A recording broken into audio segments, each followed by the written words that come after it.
Hey everyone, welcome to tonight's deep dive. We're going to be unpacking some seriously creepy stories, listener submitted, to a Spanish language podcast called Relatos de la Noche. Which means stories of the night. Basically, we're talking about those moments where people encounter the unexplained, and tonight, we've got a really fascinating mix lined up. Ghostly figures, potentially mythical creatures, even some unsettling family secrets, with a possible paranormal twist. Ooh, those are always interesting. Yeah, so buckle up, because we're diving right in. Our first story starts on a stormy night, power's out, and this couple decides to watch, well, ghost stories online, of course. Right. Yeah. Seems like the thing to do.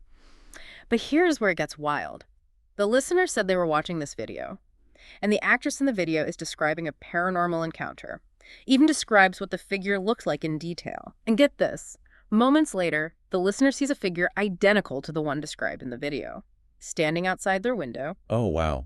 Talk about a chilling coincidence. Right. Makes you wonder if they somehow attracted that entity by watching the video. Well, it definitely makes you think about the power of suggestion. Our minds are incredibly susceptible to influence, especially when we're already primed for fear. Think about it. Darkness, a raging storm, and a healthy dose of ghost stories. It's the perfect recipe for your mind to start playing tricks on you. So you're saying their brains were like, you want spooky shadows, boom, here's one shaped exactly like the one you just saw online. Exactly. And this whole power of suggestion thing, it applies to so much more than just ghost stories. Think about advertising, or how social media uses those same tactics to influence what we want, how we see things, every day. It's all about planting a seed, letting it grow. But back to our spooky story. I mean, the suggestion idea makes sense and all, but it's still unsettling that the figure matched the description perfectly. What stands out to you about that detail? It's definitely creepy. Makes you wonder if maybe there was already something present, something they might not have noticed or dismissed as insignificant.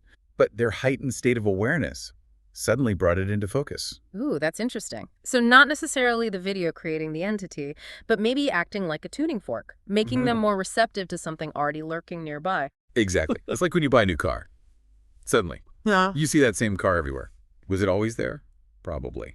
But now your mind is attuned to it. And that's where separating genuine paranormal activity from the tricks our minds can play becomes incredibly challenging. Oh yeah, no kidding. I am officially spooked, and we're only on story number 1.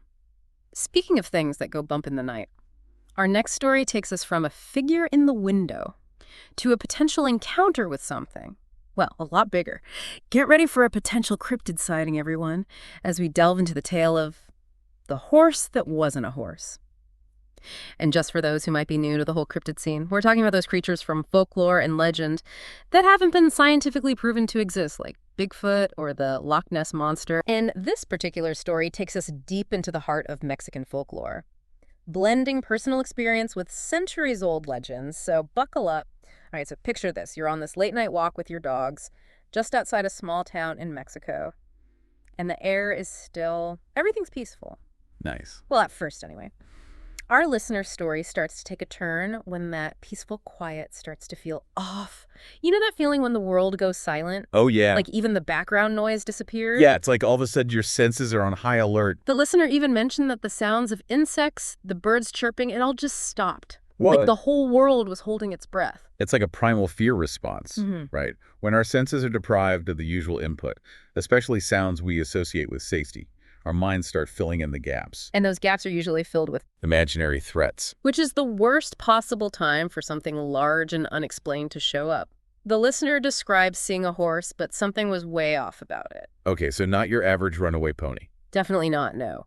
This thing was described as abnormally large, and its movements weren't natural, like how a wild animal moves when it knows it's being watched.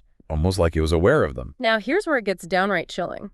The listener's friends are familiar with local legends and believe this might have been the Siguanaba. Oh, I've heard of that. Have you? Isn't that the shape-shifting entity from Central American folklore? That's the one, often appearing as a beautiful woman to lure people off the beaten path. And then, bam, horse Yeah. skull face. Right. Not exactly the kind of horse whisperer moment you're hoping for. Nope, not at all. It's definitely a cautionary tale, often used to warn against infidelity and straying from the righteous path. So, knowing about the Siguanaba legend, Does it change how we interpret this encounter? I mean, was it just a case of mistaken identity, a regular creepy animal encounter, made even creepier by the power of suggestion?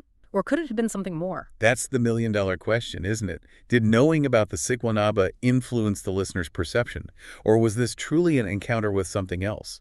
It's a question we may never have a definitive answer to. Which is part of what makes these stories so compelling, right? Right. Our brains crave explanations, so we latch onto stories and legends that resonate with us. But sometimes the most unsettling answer is that we just don't know. And that ambiguity, that not knowing, can be far scarier than any concrete answer. For sure. But before we get too lost in the darkness, let's move on to our final story for tonight.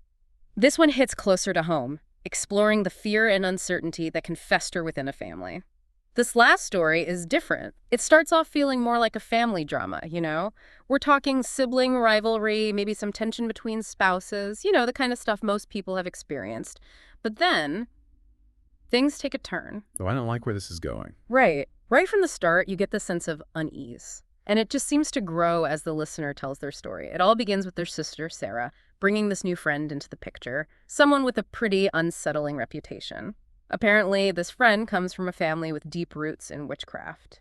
Okay, yeah, I could see why that would raise some eyebrows. Yeah. It's like, how do you even bring that up in casual conversation? Hey, sis, want to meet my new friend? They might be a witch, but they're super fun. Exactly. And it gets creepier.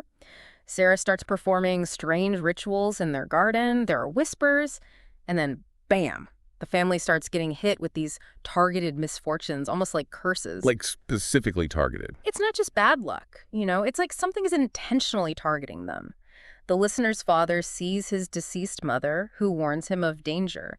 Then the listener starts having night terrors, wakes up with unexplained scratches. It's like whatever is going on is trying to communicate, but in the most terrifying way possible. That's scary. And get this, the priest who normally blesses their home refuses to come near the house.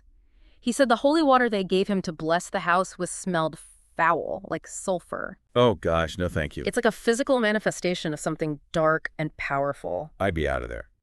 At that point, you have to wonder, right?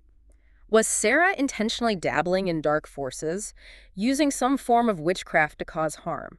Or could it have been, and this is a difficult question to ask, but could it have been something related to her mental health, manifesting in these disturbing ways? That's always such a tough question with these kinds of stories.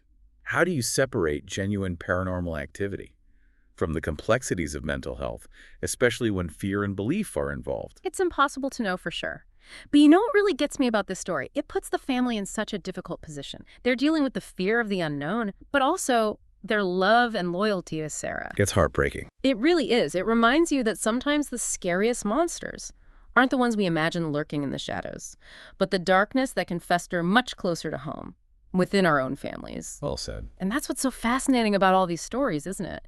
They force us to confront those big questions about reality, the fragility of the human mind, even our own capacity for both good and evil. It's a lot to unpack. It really is.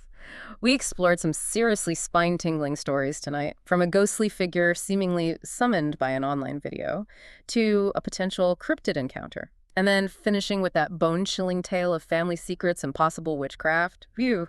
It makes you wonder how much our own beliefs and preconceived notions shape how we perceive these events. It has to, right? I think so. If you were in any of these situations, how would you react? Would you try to find a logical explanation? Dive into local folklore? Or just accept that some things just defy explanation? Something to think about. Definitely. Well, that's it for tonight's deep dive into the heart of the unexplained. Thanks for coming along for the ride. And remember, the next time you're about to hit play on that late-night ghost story video, you might want to leave the lights on. Until next time. Sweet dreams.